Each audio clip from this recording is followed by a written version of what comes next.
merci pour votre présence. On est sur ce deuxième webinaire qui va évoquer effectivement des préconisations pour cette période de fin d'année.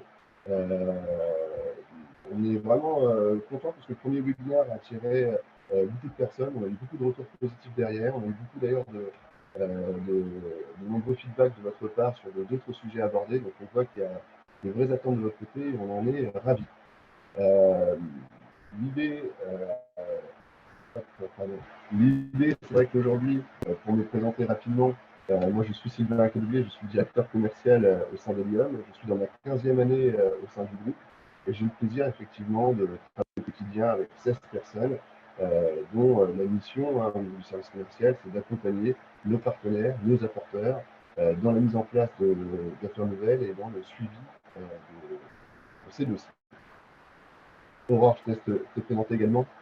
Moi, je m'appelle Aurore Tavanis, je suis chargée de grands comptes chez Helium et je vais fêter bientôt, je vais bientôt souffler ma 3e bougie chez Helium. J'ai intégré le service commercial en 2019 et j'ai le plaisir d'échanger avec certains des interlocuteurs qui échangent via le chat à côté. Donc, c'est super. Je suis ravie de participer à ce webinaire et puis de participer aussi aux préconisations de la mise en gestion Helium sur 2023.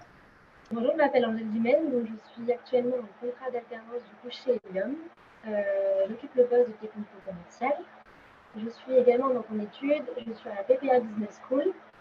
Donc voilà, n'hésitez pas à poser des questions tout au long du webinaire, nous y répondrons à la fin de celui-ci.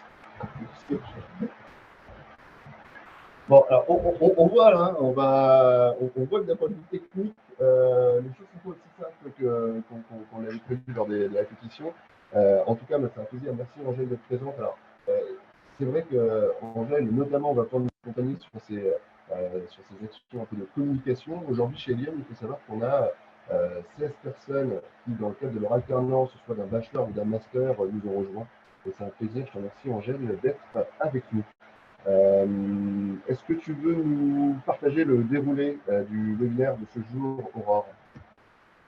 Eh bien oui, pas de souci. Alors aujourd'hui, il va se scinder je dirais en 2 parties, mais déjà on va dire 2-3 parties. Dans un premier temps, on va faire un petit rappel sur la présentation d'Helium en quelques secondes. Qui sommes-nous? Où sommes-nous basés? Qu'est-ce qu'Helium également? Le rappel de l'organisation, donc par 3 pôles. Vous avez le service commercial, relations clients et aussi la destination des salariés. Et ensuite, on va aborder 2 grands sujets. Les sujets concernant, le sujet principal concernant les contrats que vous avez dans votre portefeuille, sujet indexation, résiliation, modification de contrat, le renouvellement des attestations de tiers payants, mais également la mise à disposition des fiches paramétrage DSN pour 2023. Et dans un second temps, on parlera après, c'est des sujets des affaires nouvelles 2023 avec la mise en place de nouveaux contrats par plusieurs canaux de mise en place, que ce soit sur du BI online, de la préaffiliation, de l'intégration de fichiers et mise en place des fiches paramétrage DSN. Et on terminera après par un pôle questions-réponses. Si vous avez des questions, on sera tout à fait à même d'y répondre et de vous accompagner sur ces points. Alors c'est parfait. Ce qui est évident, je ne sais pas si la qualité du son est bonne ou pas. N'hésite pas, Mélanie, d'interagir avec nous si tu sens qu'on a des difficultés techniques ou pas. Ce qui est évident, c'est que vous pouvez poser des questions via le chat tout au long du webinaire. Notamment Angèle pour nous les soumettre et si on ne parvient pas à répondre aux questions au fur et à mesure du déroulé, on y reviendra à la fin, ou même post-webinaire, on vous adressera effectivement un retour, un compte rendu, on peut dire, de l'échange avec le support et notamment les différentes questions posées, abordées en séance ou non et les différentes réponses. Sauf erreur, il y a également un lien qui existe dans la discussion du webinaire du jour, qui vous permet d'accéder à une enquête de satisfaction. Donc n'hésitez pas effectivement à vous y rendre et à nous faire part de vos remarques et de vos suggestions. Je te laisse, Aurore, évoquer peut-être rapidement qui est Helium. Oui. Alors, Helium est un gestionnaire santé et prévoyance, délégataire de gestion pour compte de tiers. On est basé à Reims, donc champenois, dans une belle région qui est la Champagne-Ardenne. Nous sommes composés de plus de 250 collaborateurs aujourd'hui, une gestion 100% française.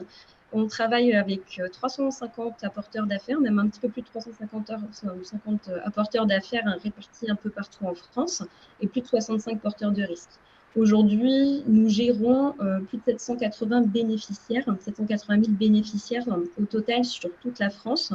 Et nos apporteurs nous confient chaque année un peu plus de 250 nouveaux contrats confiés à partir du 1er janvier 2023. Donc après, compte tenu de la volumétrie, c'est ce que nous allons aussi voir ensemble, c'est quelles sont les préconisations pour la mise en place, les renouvellements ou les affaires nouvelles. On va évoquer ce sujet-là juste après. Donc là, c'était quelques petits chiffres clés, juste pour vous resituer qui est Helium dans cet environnement. Et puis, on peut passer à la suite. Je ne pas très bien, mais et du coup, ce que je me permettais d'ajouter, effectivement, tu as raison, on a 250 nouveaux contrats, de nouveaux produits. Alors c'est vrai que par produit, généralement en moyenne, on observe 4 à 5 souscripteurs, on va dire, par produit, donc ça fait entre 1000 à 1250 souscripteurs nouveaux. Alors il y a toujours effectivement cette activité assez forte de fin d'année au 1er janvier, mais ce qu'on constate, c'est que on est amené désormais tous les mois de l'année, avec notamment le Fédéria, à mettre en place des affaires nouvelles tout au long de l'année, mais la période du 1er janvier reste une période de rush, de charge d'activité plus importante. Aurore, donc il y a des points d'entrée dédiés, c'est ça, oui, par interlocuteur. Exactement. Donc, un petit rappel de l'organisation de façon très simple. Aujourd'hui, vous avez une équipe dédiée donc, au service commercial qui est dédiée donc, par téléphone et par mail uniquement pour les apporteurs d'affaires et les porteurs de risques. Donc, je vous laisse prendre connaissance des adresses mail. De toute façon, vous les aurez également parce qu'on pourra les mettre à votre disposition dans le replay qui interviendra dans les quelques jours. Donc, là, le pôle commercial uniquement pour les apporteurs et les porteurs de risques. Donc, on est uniquement sur du contact B2B. Pour la relation client, ça concerne uniquement en fait les entreprises. Les entreprises qui sont en gestion ont un numéro de téléphone dédié et une adresse mail dédiée. Donc, je vous laisse en prendre connaissance également. C'est le pôle relation client. Donc, en fait, ce sont des interlocuteurs qui vont accompagner l'entreprise tout au long de la vie du contrat dans des démarches de mise en place, de mutation, de transfert d'assurés, de mise en portabilité, etc. etc. C'est vraiment pour accompagner l'entreprise tout au long de la vie du contrat. Ensuite, on a un numéro de téléphone dédié uniquement pour les assurés, qui est une adresse mail également. Pardon.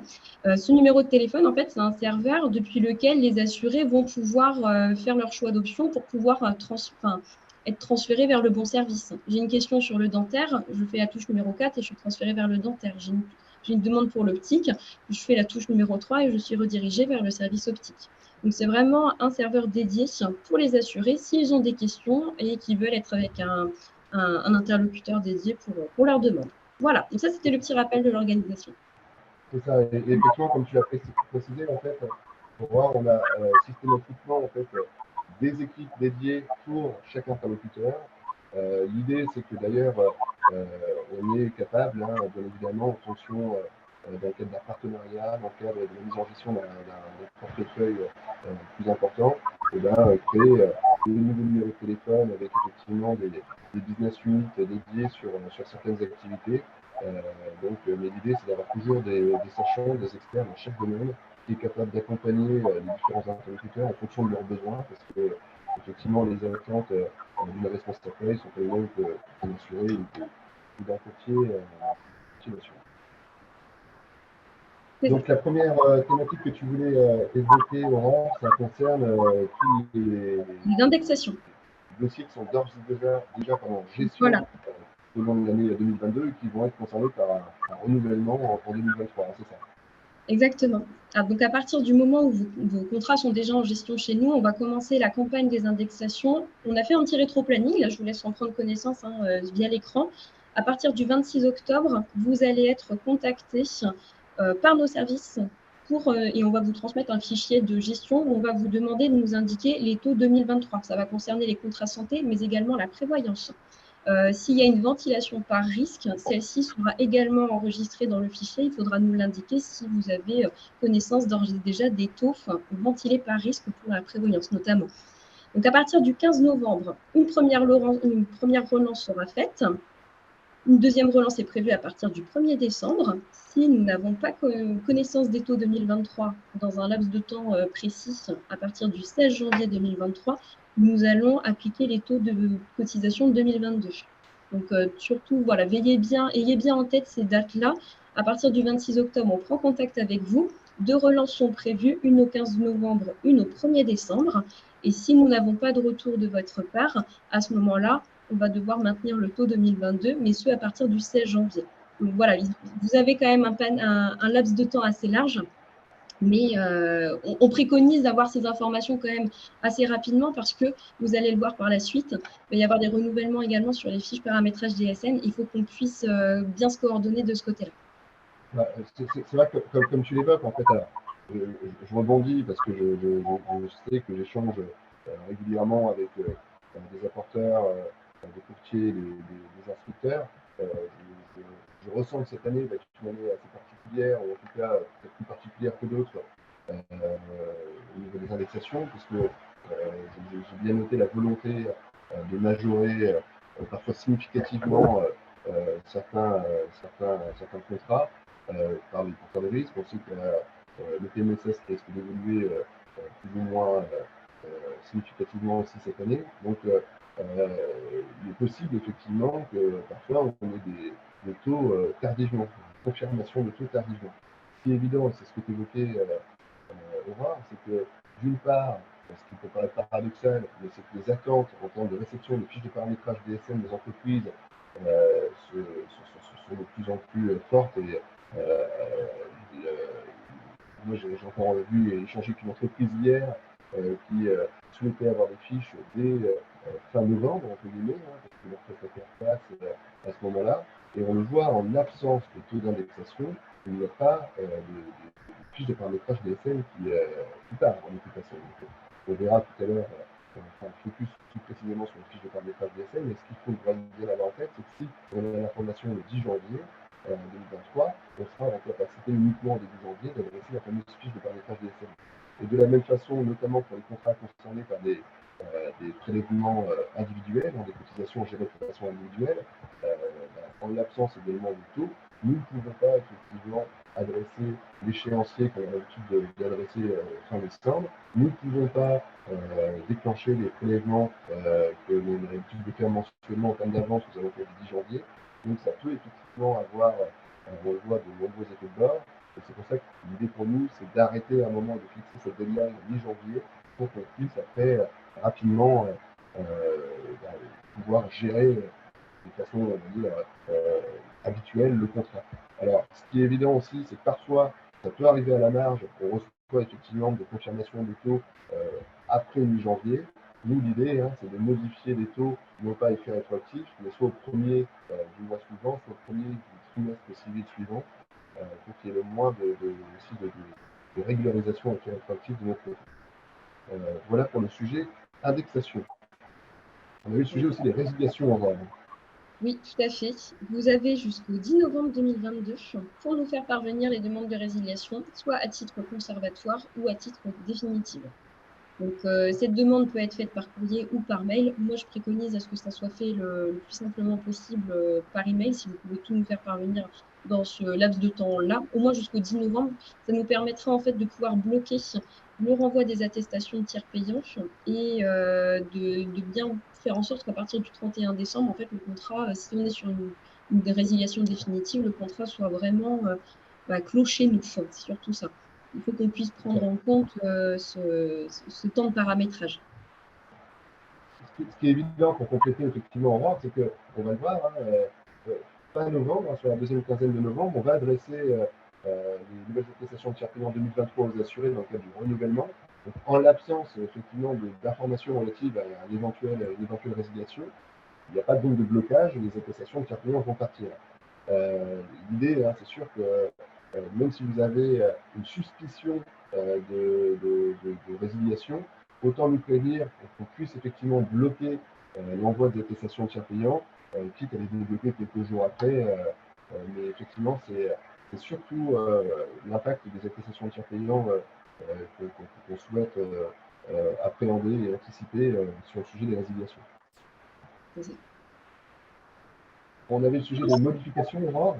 Allez, c'est parti, les modifications. Alors, moi, je préconise à tous nos interlocuteurs qui nous suivent, mais aussi à tous nos apporteurs en général, c'est de nous faire parvenir jusqu'au 10 novembre toutes les fiches de mise en gestion de modification, du moins, ou toutes les demandes écrites pour qu'on puisse procéder au paramétrage des contrats.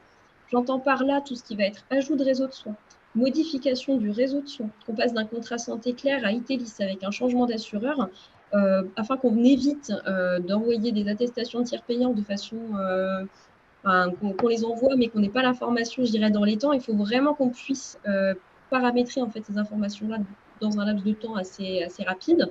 Donc, jusqu'au 10 novembre, merci de me faire parvenir toutes les demandes relatives à la modification des contrats sur les ajouts de réseau de soins, les modifications du réseau, retrait du réseau, les modifications de garantie. Si on a de la grille optique, des paramétrages un petit peu atypiques avec des ajouts de surcomplémentaires, de régimes optionnels, enfin voilà, je pense qu'il faut vraiment qu'on puisse border le sujet et le mieux, c'est de nous faire parvenir les éléments le plus tôt possible. Voilà, donc on préconise au moins jusqu'au 10 novembre. C'est vrai qu'on n'a pas mentionné l'exhaustivité des modifications, mais ce qui est évident, c'est que tout ce qui concerne un ajout, une suppression, une modification de réseau de soins, ça a un impact sur l'attestation de tiers payant qu'on envoie sur la deuxième quinzaine de novembre, on verra tout à l'heure. Tout ce qui va concerner, par exemple, les modifications de garantie, ça peut aussi avoir des effets de bord sur une éventuelle communication à réaliser pour proposer l'adhésion d'une surcomplémentaire aux assurés. Ça, c'est des choses qui s'anticipent également. Ça peut être également des modifications dans la structure, on va dire, de cotisation. Changer, par exemple, passer d'un taux famille à un taux isolé du famille ou adulte enfant. Ça, forcément, s'il y a un impact sur les fiches de paramétrage DSM qui partent par défaut, on verra début décembre. Donc, en fait, ce qui est évident, c'est que plus on peut anticiper les modifications, mieux c'est. Encore une fois, ma préconisation, c'est en cas de doute ou éventuellement, vous savez que vous avez rencontré un client qui s'interroge, par exemple, sur la mise en place d'un réseau, autant nous prévenir tout de suite pour qu'on puisse bloquer, et on partagera l'information avec le client, que les attestations de tiers payants partent fin novembre, à partir du début janvier au plus tard, début décembre au plus tard, donc en échangeant sur l'impact que ça peut avoir, plutôt que on envoie en masse des attestations et parfois c'est un petit peu plus compliqué dans la régularisation et même à l'usage parce qu'on se retrouve avec un assuré qui parfois toute l'année a 2 attestations et en fonction du permission il va en présenter l'une ou l'autre et on voit que ça a pas mal d'effets de bord sur les arbres. Donc la préco, dès qu'on peut être informé ou en tout cas de l'éventualité d'une modification à apporter, c'est important de nous signaler dès que possible. Voilà. Et on a effectivement la slide sur les attestations tiers payants. Voilà, exactement. Donc, à partir du moment où vous nous avez fait parvenir toutes les demandes concernant les modifications relatives au contrat, là, on va passer sur la partie renouvellement des attestations tiers payants.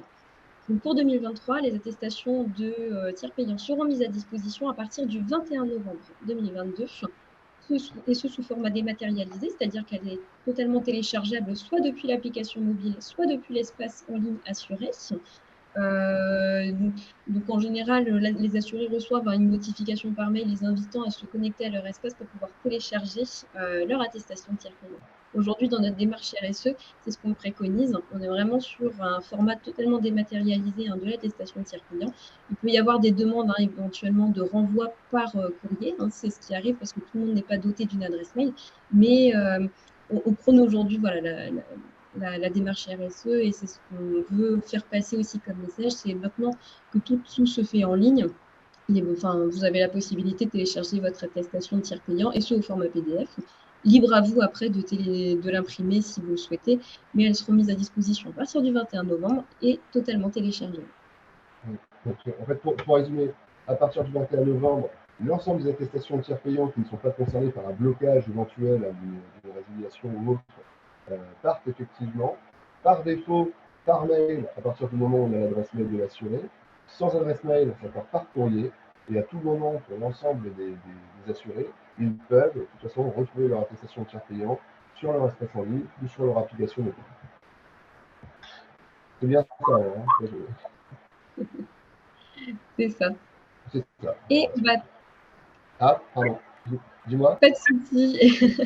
Et là, on termine du coup sur le dernier sujet, donc, qui va être la mise à disposition des fiches paramétrage DSN. Parce que ça, du coup, c'est un sujet qui est très attendu par nos interlocuteurs, que ce soit nos apporteurs d'affaires, mais également par les entreprises.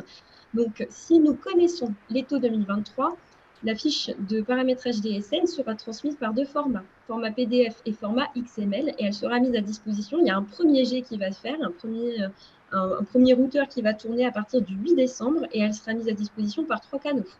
La mise à disposition sur l'espace en ligne entreprise et apporteur.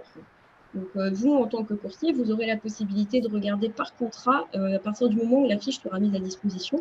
Je rappelle que c'est à partir du moment où l'indexation elle est connue. La mise à disposition également sur la plateforme de déclaration.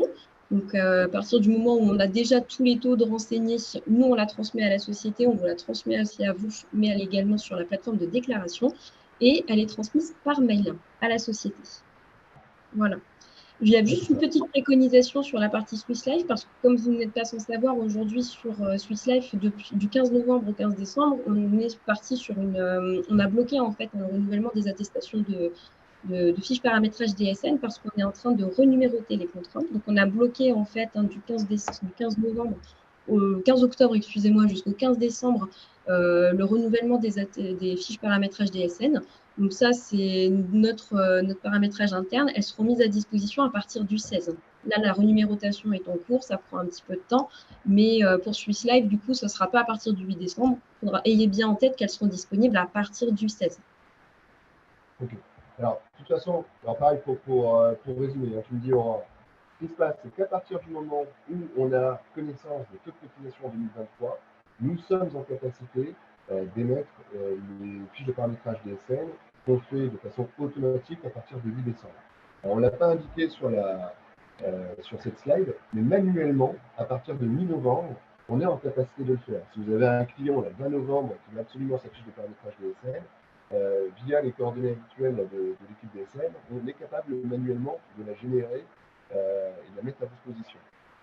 À partir du 8 décembre, ça c'est de façon automatique pour tous, et on fait un batch hebdomadaire où on vient effectivement identifier l'ensemble des souscripteurs pour lesquels on a effectivement enregistré les taux 2023, et là on vient émettre effectivement la fiche de paramétrage DSN. Le petit warning, ce que tu évoquais, alors je n'ai pas bien entendu du coup, mais pour Swiss Life, hein, c'est simplement le fait qu'il y ait une reniement, enfin, suite à un changement de système d'information chez eux, il y a une renumérotation de l'ensemble des numéros de contrat, ce qui impacte les fiches de paramétrage DSL. Et pour éviter en fait qu'on adresse début décembre des fiches pour en réadresser un petit peu plus tardivement avec un autre numéro de contrat, on a décidé effectivement de temporiser et d'empêcher, on va dire, l'envoi des fiches de paramétrage DSL sur le périmètre Swiss Life et de débloquer en masse à compter du 15 décembre 2022. Si jamais vous êtes concerné par un client qui est chez Swiss Life et qui a nécessairement besoin de fiches de paramétrage DSL, je vous invite à vous rapprocher de votre interlocuteur commercial pour qu'on puisse voir ensemble comment on peut facilement débloquer la situation. Mais ça, c'est plutôt c'est un sujet global, on va dire, chez Swiss, et c'est effectivement la position que nous on a pu prendre de on va dire, l'émission des fiches jusqu'au 15 décembre. C'est bon pour toi, Aurore? Oui, c'est bon. Alors, on passe sur le deuxième item qui est effectivement le fait de, si vous souhaitez nous confier effectivement du new business, des nouveaux contrats en gestion à l'effet du 1er janvier 2023. Alors, ce qui est évident, c'est qu'on vous invite à nous contacter dès maintenant. Hein. C'est vrai que l'objectif pour nous, c'est d'anticiper un maximum, de bien identifier les besoins, vos besoins, les besoins de votre client, pour qu'on puisse derrière effectivement l'accompagner et avoir vraiment en tête les différents jalons. Alors rappelez-vous ce qu'on a évoqué le mois dernier, hein, on a la capacité aujourd'hui sur des grands comptes ou des comptes avec quelques spécificités de mettre en place un chef de projet qui va vraiment travailler sur la planification de comités de suivi, de pilotage, etc. Hein. Donc c'est déjà des choses qu'on a mis en place là, pour les comptes le 1er janvier 2023, mais plutôt on est effectivement informé, nous c'est pour le suivi et la mise en place des dossiers. Notamment, on a le sujet affiliation, hein, qui reste un sujet important et sur lequel les attentes sont assez fortes. Alors, on le redit, hein, mais on a aujourd'hui la capacité de proposer 4 solutions qui sont d'ailleurs cumulables entre elles. Hein, celle qu'on préconise effectivement, c'est le bulletin d'affiliation online, qui aujourd'hui, concrètement, hein, se traduit par la mise à disposition d'un lien dès que le paramétrage est effectué, généralement, l'objectif pour nous, c'est de paramétrer les affaires nouvelles dans un délai de 5 jours ouvrés. Et si on arrive à respecter effectivement ce délai, à partir du moment où le contrat est paramétré, on émet effectivement, vous met à disposition à vous, courtier, pour que vous puissiez diffuser à l'entreprise le bulletin d'affiliation online, ce lien qui va permettre aux assurés, depuis un téléphone, depuis un smartphone, un ordinateur ou une tablette, de s'affilier directement en ligne avec tout un processus sur mesure derrière au niveau de l'affiliation, etc. On est également capable d'intégrer un fichier, donc ça peut être un fichier, je veux dire, from scratch, on récupère le fichier de gestion de l'ancien gestionnaire pour pouvoir l'intégrer. Alors il y a bien évidemment une phase de recette avec un contrôle par échantillonnage, peut-être plus complet pour nous assurer, alors quand je dis nous, c'est à la fois l'employeur, à la fois le courtier, à la fois le gestionnaire, de la cohérence, on va dire, des données, qui permet en tout cas d'éviter à l'assuré d'intervenir. Chaque année, c'est plus d'une dizaine, en tout cas, fin d'année, plus d'une dizaine de fichiers d'intégration que l'on intègre directement, une dizaine d'opérations d'intégration de fichiers. Donc c'est quelque chose qui fonctionne, mais qu'il faut également anticiper, puisque là, c'est nécessaire d'avoir un rétro-planning en tête et pour que les choses se passent correctement. Ça peut être également la préaffiliation d'assurés. Alors la préaffiliation, c'est au final à la fois cette phase d'intégration où on vient effectivement intégrer de la donnée pour ensuite la soumettre pour validation aux assurés. Ils viennent un petit peu à l'instar du bulletin d'affiliation online, revalider les différentes informations les concernant, les coordonnées, les conjoints, les enfants, les coordonnées bancaires, etc. Pour validation. Donc ça, c'est la solution en tout cas la plus chronophage, la plus énergivore, c'est qu'il doit s'anticiper effectivement le et sinon, la dernière solution qui existe toujours, c'est le bulletin papier. Donc bien évidemment, bon, c'est pas la préconisation puisque c'est du travail manuel, c'est du délai, c'est effectivement des risques parfois d'erreur dans la saisie et une traçabilité qui est moindre pour nous. On voulait aussi évoquer le sujet DSN. Alors, je ne vais pas détailler chaque étape. Ce qui est évident, c'est qu'au niveau de la DSN, aujourd'hui, notre souhait, notre stratégie, c'est effectivement d'accélérer la mise en place de la DSN auprès d'entreprises. Donc nous, systématiquement, pour l'ensemble effectivement des clients, nous mettons à disposition, comme on l'a vu tout à l'heure, la fiche de mise en gestion, la fiche de paramétrage DSN. À partir du moment où on reçoit un flux de la part de l'entreprise, systématiquement, nous émettons auprès de l'entreprise un rapport d'analyse qui permet effectivement de mettre en évidence si les données qu'on reçoit matchent bien en fonction de nos bases et des différentes anomalies qu'on a pu identifier avec les actions à mener ensuite. Dès que l'on reçoit un flux, on a automatisé toute la partie aussi radiation et portabilité. Donc effectivement, ça c'est systématiquement sur les contrats frais de santé derrière. Si jamais nous identifions des assurés concernés par une résiliation alors qu'on n'était pas informé en amont par l'entreprise, nous résilions, automatiquement l'assuré concerné. Et ce que l'on propose aussi, et ce qu'on accélère, c'est effectivement le règlement des cotisations via le flux DSN. Et ce qu'on souhaite faire, notamment pour l'ensemble des affaires nouvelles cette année, c'est de réaliser vraiment un accompagnement pour chaque nouveau client pour effectivement les inviter et en tout cas les accompagner dans la mise en place du prélèvement DSN. L'idée étant de récupérer, si l'entreprise le souhaite, parce que tout le monde n'est pas forcément non plus pas forcément de l'appétence sur le taux de prélevé, mais ce qu'on constate, c'est qu'il y en a quand même de plus en plus. Donc si l'entreprise le souhaite, on invitera effectivement, lors de la mise en place, la société à compléter un mandat CEPA et à nous joindre un RIB pour avoir le calendrier bancaire. Et lorsqu'on recevra mi-février le flux DSN du mois de janvier, on prendra contact avec l'entreprise pour bien effectivement, lors de l'échange, bien valider le fait qu'on a bien reçu tel montant sur le flux déclaré et qu'on va prélever dans quelques jours tel montant et qu'on les accompagne vraiment sur le premier prélèvement. Parce qu'on a constaté l'année dernière, c'était parfois comment dire, une période un petit peu anxiogène pour les sociétés parce que pour elles, soit le process évoluait, soit effectivement elles avaient la sensation de ne pas forcément maîtriser leur trésorerie. Donc c'est effectivement un accompagnement qu'on fera pour l'ensemble des nouvelles entreprises qui sont intéressées effectivement par le process DSM cette année. On a repris également des updates qui concernent cette mise en place, la mise en place de affaires nouvelles pour cette fin d'année. Ce qui est évident, c'est que l'ensemble des affiliations qu'on peut faire, peu importe le canal, on va dire, d'affiliation, donc du bulletin online, de l'intégration de fichiers, de la préaffiliation, ou même, pourquoi pas, du bulletin papier. À partir du moment où on a l'adresse mail d'un assuré concerné par un prélèvement individuel, nous allons effectivement, via notre prestataire Nusign,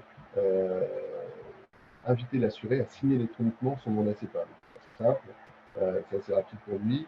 Il y a un système de relance si jamais il ne le fait pas, mais donc ça, c'est son mail part mi-décembre auprès des assurés concernés. Et bien entendu, après dans le temps, voilà, un assuré qui nous demande d'affiliation online le 31 décembre, dans la foulée, on va lui faire compléter son mandat CEPA, mais en fait, on le fait par les 15 jours calendaire avant la mise en place avant la date du contrat, la date en fait d'affiliation du contrat. Le 16 décembre, pour nous, lorsqu'on échange par expérience, c'est la garantie pour un assuré qui souhaite s'affilier via un bulletin papier de recevoir son attestation de tiers payant avant le 1er janvier. Alors, je ne vous dis pas que lorsqu'on reçoit des bulletins papier le 20 décembre, on n'est pas capable de les traiter et que l'assuré le reçoive dans sa boîte aux lettres son attestation avant le 1er janvier. Mais en tout cas, si jamais vous êtes questionné par vos clients, ceux qui décident effectivement de passer par du papier, voilà, passer le 16 décembre, on ne peut pas s'engager sur la réception en boîte aux lettres de l'attestation de tiers payant. Bien évidemment, là par contre, ceux qui utilisent du bulletin online, ceux qui le font le 31 décembre, au plus tard le 1er janvier, ils ont de toute façon, on est sur un batch maximum de 24 heures, leur attestation de tiers payant à partir du moment où la société, si on est dans un circuit de validation, a bien validé l'affiliation de l'assurance. Juste après Noël, le 26 décembre, on envoie les échéanciers destinés effectivement aux assurés pour les informer du montant qui leur sera prélevé chaque mois. Donc, encore une fois, et ça fait le lien avec ce qu'on évoquait tout à l'heure avec le fameux taux d'indexation, ça c'est pour le passif, pour le stock qu'on a déjà en gestion. Pour le new business, à partir du moment où on a effectivement paramétré l'ensemble des taux, le 26 décembre, sont adressés des échéanciers pour ensuite générer un prélèvement le 10 janvier lorsqu'on est effectivement sur un prélèvement mensuel en termes d'avance. Voilà pour les différentes dates clés. Alors, je ne sais pas si toi, Angèle, tu as pu avoir des interrogations particulières, pas plus que ça. Alors, ce qui est évident, c'est que on va vous adresser à toutes et à tous le support du jour. On va également vous partager le replay de cet échange. Ce qui est évident, c'est que on l'avait fait, vous pouvez retrouver le replay du précédent webinaire. On l'avait partagé notamment avec le mail de Save the Date pour aujourd'hui. On a fait une communication aussi sur LinkedIn. On veut aussi à chaque fois maintenant sur les communications mensuelles que l'on fait auprès de vous mettre le lien sur lequel vous allez pouvoir retrouver les différents webinaires. N'hésitez pas effectivement à aller sur l'enquête de satisfaction pour nous faire part peut-être de vos remarques, de votre ressenti à ce sujet-là. En tout cas, pour ma part, malgré les petits soucis techniques, on va certainement corriger la prochaine fois. C'était un plaisir de vous retrouver sur ce format-là. De mon côté, c'était un plaisir. Je suis content de le faire avec toi, Angèle, et avec Aurore. Aurore, je te laisse également C'était un C'était un plaisir également. N'hésitez pas à nous solliciter, surtout hein, si vous avez la moindre question. Moi, je me tiens à votre disposition et je me tiens aussi à la disposition de tous les collaborateurs ainsi s'il y a besoin pour vous accompagner, et mes collaborateurs également. J'espère que ce format vous a permis d'y voir un petit peu plus clair aussi hein, sur nos préconisations, sur les dates effectives hein, pour nous transmettre hein, toutes les demandes initiales hein, pour les modifications, mise à disposition des attestations tiers payants, etc. Voilà, bah, c'était un plaisir et voilà, je me tiens à votre disposition si vous avez besoin. Ben, c'est parfait. Alors, 11h37, donc on vous laisse, je sais que le temps est précieux.